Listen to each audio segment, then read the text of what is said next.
Bon, faut qu'on parle de vous.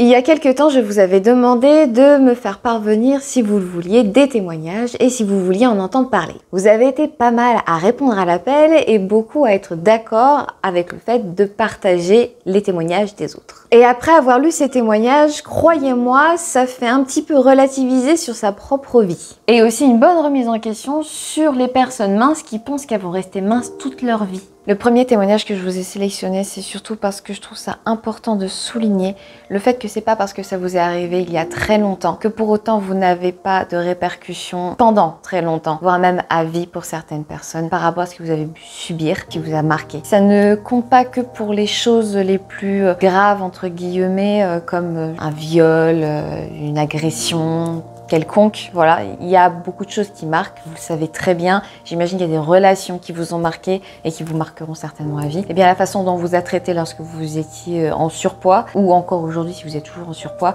ça vous marque évidemment à vie. Du coup, ce premier témoignage me vient de Valérie. Donc je m'appelle Valérie, j'ai 50 ans. En CM1, un médecin scolaire a écrit surcharge pondérale sur mon cahier de santé. Début des moqueries, mais sans plus. J'ai été tranquille jusqu'en 4e où j'ai subi de vraies insultes, car j'étais juste un peu plus ronde que la moyenne, mais pas en surpoids. Déjà, on se dit qu'il y a très longtemps, ça a commencé avec juste un petit peu de surpoids, ça n'a pas changé. C'est grave que les mentalités ne changent pas malgré les connaissances que l'on a pu avoir avec les années. Elle décrit un harcèlement quotidien et permanent. Mes parents niaient le problème. Alors attention, les parents niaient le problème, je remets pas du tout ça en question, mais il peut arriver qu'effectivement les parents nient le problème et d'autres fois qu'ils fassent exprès de nier le problème pour ne pas enfoncer la personne. Ils pensent que c'est une bonne méthode. Pas une meilleure méthode, mais voilà, c'est une méthode parentale qui peut se défendre. Donc elle continue, même après un régime et m'être mis au sport, j'étais harcelée. Bref, pour vous dire qu'aujourd'hui je pèse 55 kg pour 1m58, mais j'entends encore ces voix qui me traitent de grosse et je me sens parfois encore grosse. Je lutte pour ne pas sombrer dans un trouble alimentaire. À 50 ans, encore aujourd'hui, ces voix la hantent et c'est là que son témoignage est important, c'est dans le fait qu'elle a traversé toute une vie avec ce poids sur elle et malgré beaucoup de choses qu'on pourrait faire, c'est-à-dire se sentir mieux, dire merci et adieu au passé, ce qu'on est devenu, on l'a construit là-dessus. Donc on peut pardonner, comme on le connaît,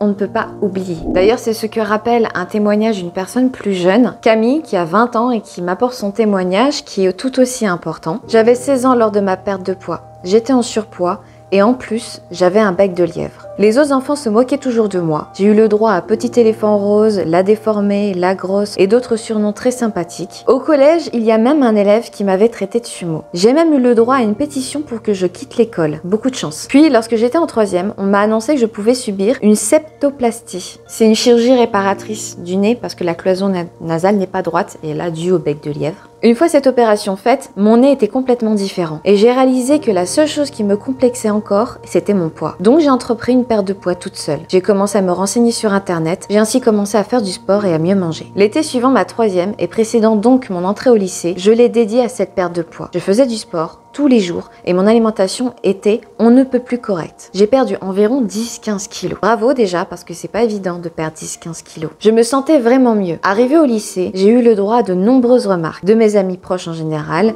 même des garçons que je connaissais depuis la primaire. Il y a aussi un autre truc qui m'intéresse dans ton témoignage, c'est que la pépite, c'est que le garçon qui t'avait insulté de sumo est revenu vers toi comme une fleur. Mais tu n'as jamais oublié sa remarque. Oui, ça se comprend. Ça m'est arrivé aussi. C'est un peu jouissif. Et elle finit avec quelque chose sur lequel je suis assez d'accord avec elle. C'est que même en ayant perdu du poids, cela ne la rend pas plus populaire, plus heureuse. Et les nombreuses remarques qu'elle s'est prises lorsqu'elle était enfant en surpoids l'affectent et nous affectent toute notre vie d'adulte et jouent avec notre confiance. Aujourd'hui, je me moque bien de ces personnes. Je leur ai prouvé qu'ils avaient tort de me sous-estimer. Ils ont joué et ils ont perdu. Je suis totalement d'accord avec ce que tu dis parce que oui, c'est un combat et le combat, c'est contre soi-même mais aussi avec les autres. Et oui, c'est une victoire. On l'avoue pas aux gens. Mais au fond de nous, il y a un gros chais qui passe, soyons honnêtes. Et encore plus quand il y a des personnes qui nous ont fait du mal, qui reviennent. Mais ça nous met pas plus de confiance. Parce que on a toujours notre petit nous dans la tête. Donc comme vous pouvez le voir, c'est vraiment quelque chose qui est très pesant pour beaucoup de personnes. Ce témoignage est important aussi parce que ça vous prouve qu'on peut non seulement y arriver, il n'y a pas que des exceptions incroyables, mais que c'est pas pour autant que ça va changer toute votre vie, que ça va arranger toute votre vie. Il y aura après un énorme travail à faire sur soi, il faut en être conscient. On va changer un peu de registre sur quelque chose dont j'ai jamais parlé jusqu'à présent, c'est la chirurgie bariatrique. Je trouve ça bien qu'on soit venu m'en parler, car là j'ai pas mal d'abonnés finalement qui ont subi ce genre de choses, mais j'en ai aussi qui vont le faire, et il faut se rendre compte quand même que c'est une chirurgie lourde, qui soit consiste à se faire enlever un morceau d'estomac, soit se faire poser un anneau, mais ça reste quand même quelque chose très impactant sur le corps. Donc là, on parle d'une personne qui a entamé un parcours pour pouvoir être éligible à l'opération bariatrique, qu'on va appeler Lulu, parce qu'elle m'a pas dit si je pouvais dire son nom ou pas. Elle me confie avoir très peur, car elle a entamé du coup ce parcours pour l'opération bariatrique, et si la commission et les examens sont bons, elle l'aura, et elle perdrait beaucoup de poids rapidement. Donc pour elle, qui a toujours été grosse, elle a peur de pas se reconnaître, ce qui me semble tout à fait logique. C'est vrai qu'au début, on a du mal à se reconnaître, on a du mal à savoir si on est gros ou pas. Ça prend du temps, hein. Ça prend pas mal de temps à savoir est-ce qu'on est gros, est-ce qu'on ne l'est plus, est-ce que j'ai pris du poids. Enfin, il faut qu'on réapproprie ce corps. Et ce qui est intéressant dans ce qu'elle m'a dit, c'est qu'elle aura donc une psy, car la chirurgienne lui a expliqué qu'on avait beau vouloir maigrir après l'opération, certaines personnes vrillent et le taux de suicide est plus important après qu'avant une opération. C'est bien de se rappeler que oui, il y a des personnes qui en viennent à ça, à se faire couper des morceaux d'organes vitaux, pour parfois, pour certaines personnes, entrer dans la norme. Le prochain commentaire que je vous ai sélectionné, c'est par rapport aux soucis qu'il peut y avoir à l'école, et pas forcément de la part des élèves. Donc là, c'est Sakura qui m'écrit et qui parle de son expérience, pas sur sa perte de poids, parce qu'elle est toujours en surpoids, mais plutôt sur sa vie à l'époque, lorsqu'elle était à l'école. Donc Sakura m'explique que lorsqu'elle était petite, sa mère l'a beaucoup trop couvée, qui a développé pas mal de problèmes de peau vis-à-vis du fait qu'elle était un peu trop lavée, enfin voilà, un peu trop couvée. Et donc, du coup, elle était remplie de médicaments. Mais un jour, elle a dû arrêter les médicaments et a dû redoubler à cause d'une dyslexie et en même temps, un harcèlement qui avait commencé à cause d'une fille. Enfin, en général, entre filles, ça commence comme ça. Elle souligne quand même le fait qu'elle mangeait peu. Donc, on vient pas dire que oui, c'est parce qu'elle mangeait trop. Non, elle mangeait peu, mais elle a commencé à avoir des problèmes de surpoids plus tard. Au collège, ça ne s'est pas arrangé. La violence verbale est devenue plus forte. Elle a eu de la violence physique. De plus, bon, elle était gothique. Bon, évidemment, hein, c'est des cibles privilégiées des gens qui aiment bien harceler les autres, les gothiques et toutes les personnes qui sont un petit peu différentes d'une façon générale. Mais le pompon, c'est qu'une de ses profs, sa prof d'anglais, du coup, elle déteste l'anglais, enfin, elle a été phobique de cette matière, du coup, qui a ri face à son harcèlement devant toute la classe et a demandé comment on disait baleine en anglais. Lorsqu'un élève a répondu son nom de famille, la professeure a rigolé. Ça soulève aussi encore un autre truc, c'est que souvent, vous avez remarqué, on peut plus trop rigoler des différences de genre, de sexe, de couleur, et ce qui est très bien, mais les blondes, enfin beaucoup, il y a des catégories, on peut se moquer de certaines catégories, mais pas d'autres. Et les gros en font partie. Même vous regarderez, vous remarquerez dans les spectacles d'humour, il y a souvent des remarques grossophobes pour faire rire les gens, et ça ne choque personne. Cette catégorie de personnes dont on peut se foutre, et ben, la preuve en est, hein, les adultes en rigolent. Des enfants. Elle continue avec un autre professeur qui lui avait demandé si elle n'était pas assez grosse comme ça parce qu'elle mâchouillait son stylo. Voilà, mais ça c'est pas isolé. Ne croyez pas que ce sont des choses isolées, hein. Dans toutes les écoles, il y a des professeurs comme ça. Ça l'a amené à avoir envie de mettre fin à ses jours, de se faire du mal. Mais évidemment, elle était seule, elle avait honte, elle cachait les choses à ses parents, au point que c'est cette année qu'elle a appris à ses parents qu'elle se faisait taper au collège. Et encore, on rebondit sur le fait que c'est bien facile de dire oui, mais il faut en parler. Tout le monde le sait, on le sait tous, on est passé par l'école. Si on en parle, c'est pire. Parce que ça prend tellement longtemps avant qu'il y ait un cheminement qui soit fait pour mettre l'élève en sécurité, que d'ici à ce que cette chose soit mise en place, ben l'élève s'en prend 2 fois plus dans la tronche. Et parfois même ça n'aboutit même pas parce que des élèves sont traités de menteurs. Mais ça c'est le sujet du harcèlement. C'est pas forcément le sujet du surpoids, même si le surpoids en fin de compte a un lien quand même pas mal étroit avec le harcèlement. Mais là c'est vraiment le harcèlement lui-même. Donc voilà, les professeurs qui font des remarques grossophobe. Et j'en passe évidemment avec les membres de la famille qui se sont moqués d'elle. Ici une cousine. Tu peux pas être une princesse parce que t'es trop grosse. Disney, il est temps de mettre de grosses personnes en tant que princesse. On les voit, les vraies princesses. Hein. Elles sont pas toutes des canons de beauté. Mais elles sont minces pour la plupart. Et là, elle me raconte évidemment que tout ça, c'est pour quelques kilos en trop. Et heureusement, ça l'a pas dégoûtée de l'éducation nationale parce qu'elle veut devenir professeure d'art. Elle est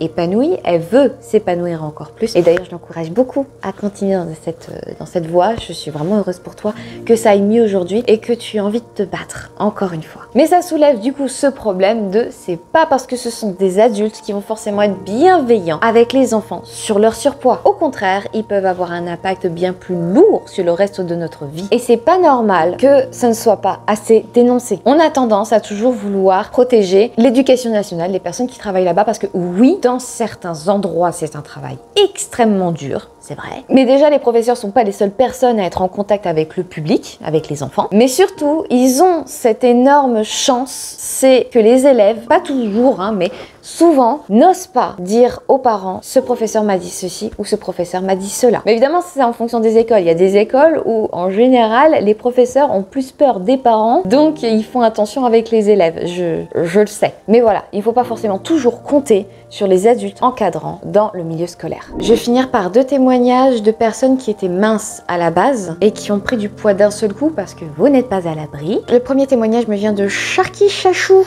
Coucou Sharky Chachou, j'espère que c'est bien comme ça qu'il faut le dire. Qui m'explique qu'elle a été mince toute son enfance et adolescence, mais mince et muscle. Et à l'âge de 18 ans, elle a pris 35 kg dû à un problème de thyroïde. J'en avais déjà parlé dans ma vidéo précédente. Et là, elle s'est retrouvée de l'autre côté du miroir. Un autre mauvais côté du miroir, c'est le côté où on se prend le regard des gens dans la tronche. Et elle s'est rendue compte de ce que c'était. Ce qui est intéressant, c'est que les insultes, même d'inconnus dans la rue, qui l'a traitée de grosse en hurlant et en la montrant du doigt parce qu'elle était habillée d'une façon qui pour eux n'était pas normale, avec des kilos en trop. Et vous vous dites que c'est peut-être pas possible que des gens fassent ça. J'ai une amie, il y a quelques semaines, qui s'est fait traiter de grosse juste parce qu'elle a rappelé à un monsieur qui n'était pas poli dans la file, la queue au supermarché. Elle lui a simplement dit du coup, vous n'êtes pas poli, hein? Et il lui a répondu, oui mais toi t'es grosse.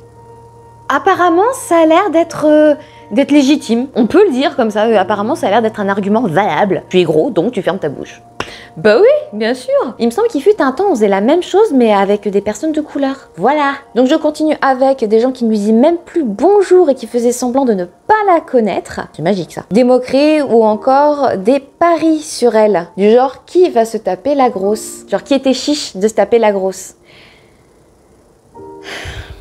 Bref, et ensuite un jour elle a perdu 25 kilos sur ses 35 kilos et là les gens sont revenus ou redevenus hypocrites avec elle. Elle me confie que comme je l'avais déjà dit dans une vidéo, les gens n'aiment pas le fait que tu sois plus en avant et lui disait qu'elle avait perdu trop de poids alors qu'elle avait perdu 25 sur ses 35 kilos, hein, qu'elle faisait malade alors qu'elle la traitait de boudin quand elle était un peu trop grosse. Bon évidemment les gens ont commencé à lui redire bonjour parce que c'est honteux de dire bonjour aux gros. Sauf que problème, elle a repris ensuite du poids et si croyez pas, tu peux reprendre du poids juste parce que tu fais trop attention à ton poids. Et donc, elle a dû faire ce tri des gens parce qu'elle s'est rendue compte de ce qu'étaient réellement les gens autour d'elle. Et aujourd'hui, elle a toujours ce fameux poids en trop. Pour elle, c'est du poids en trop. Elle me raconte aussi qu'elle a du mal à vivre avec, mais qu'elle est assez bien entourée actuellement, qu'elle arrive beaucoup plus à se supporter et à m'aimer grâce à ses proches. C'est très important ces proches-là. Je suis heureuse que tu puisses avoir de tels proches. Et elle finit par le fait qu'elle a réussi à perdre 10 kilos grâce à mes vidéos. Et ça fait trop plaisir. Il y en a plein qui me l'ont dit, hein. Je vais pas vous mettre les remerciements qu'on me met dans chaque mail. Mais je suis contente pour toi que tu aies réussi à perdre un petit peu de poids, un peu grâce à mes vidéos. Et que tu te sentes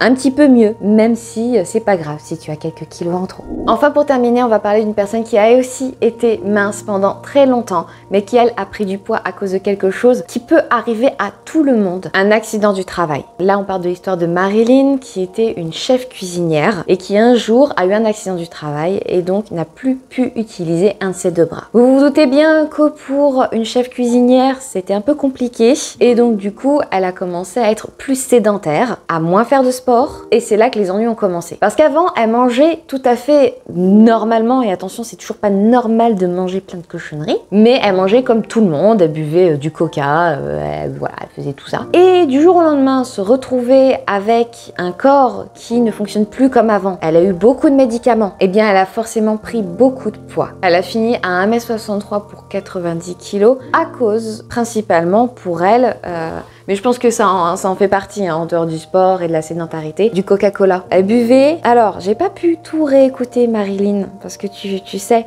il y a beaucoup de vocaux que tu m'as envoyés et j'arrive pas à retrouver le vocal. Tu me dis le nombre de calories que tu ingurgitais à cause du Coca-Cola, mais il me semble que ça tournait autour des 4000 calories et rien que de Coca. Vous imaginez? Regarde ta bouteille, regarde ce que tu as bu dans la journée, tu vas vite te rendre compte que tu pourrais devenir comme Marilyn. Et bien sûr, pour en rajouter encore plus sur son problème, c'est qu'elle a développé de l'épilepsie. Donc accident du travail, prise de poids, épilepsie, tout ça alors que bon travail, sportive, tout allait bien, mince, enfin voilà, sa vie a basculé du jour au lendemain pour un tout petit truc, une étincelle. J'imagine même pas ce que ça doit être du jour au lendemain, d'avoir passé toute sa vie mince d'une certaine manière et se retrouver en surpoids avec des maladies, avec beaucoup de problèmes, ne pas savoir comment s'alimenter parce que les personnes minces ne savent pas comment on s'alimente pour rester mince, ben, ils n'ont pas eu besoin de le faire. Les personnes qui sont minces naturellement, hein, qui font pas d'efforts évidemment. Sachant que derrière il y a tout qui en a découlé, hein, sa vie de famille, sa vie amoureuse, elle a dû subir le regard et les remarques de son entourage. Mais vous savez quoi, elle m'a surtout envoyé des vocaux et je vous ai sélectionné certains passages qui montreront mieux ce qu'elle a pu traverser, ce qu'elle traverse à cause de ce surpoids qu'elle a eu. Et surtout, pas que le surpoids, tout ce qui a été engendré par cet accident du travail. Maintenant, je fais 1m63 pour 90 kg. Voilà. Mon bras a tapé tellement fort sur le bord de la plaque de cuisson qu'en fait mon cerveau n'a pas eu le temps d'analyser la situation. Et en fait maintenant mon cerveau ne développe plus l'hormone du sommeil. Voilà. C'est-à-dire qu'en fait mon cerveau a tout le temps mal. C'est dur. Voilà, ça c'est pour les premiers témoignages. Je pense que je ferai un peu plus tard une suite des témoignages parce que finalement il y en a quand même beaucoup qui sont intéressants pour soulever d'autres choses, comme par exemple les témoignages d'inceste. Je ne vais pas dire qui m'a envoyé ça parce que cette personne ne m'a pas dit si je pouvais dire son nom ou pas, donc je vais l'appeler Anastasia. Donc Anastasia qui m'a confié rapidement qu'elle avait été victime d'inceste et que cette carapace qu'elle s'est forgée est due à cet inceste. Donc lorsque vous insultez une personne sur son surpoids, vous ne pouvez pas savoir si elle n'a pas été victime d'inceste, elle n'a pas été victime d'un accident du travail, elle n'en a pas déjà assez pris plein la gueule comme ça. Voilà. Bon, je sais que j'ai pas pris tous vos témoignages, je les ai tous lus, oui. Je l'ai fait. J'ai pas tout pris, vous m'en excuserez, mais comme vous l'avez compris, je referai une autre vidéo témoignage qui soulèvera d'autres points intéressants, qui soulèvera d'autres vies et qui j'espère aideront d'autres personnes. En tout cas, merci pour vos témoignages. J'espère que j'ai réussi à les dire de façon assez fidèle à ce que vous pensiez. Je vous donne plein de courage, plein d'amour et je vous dis à la prochaine.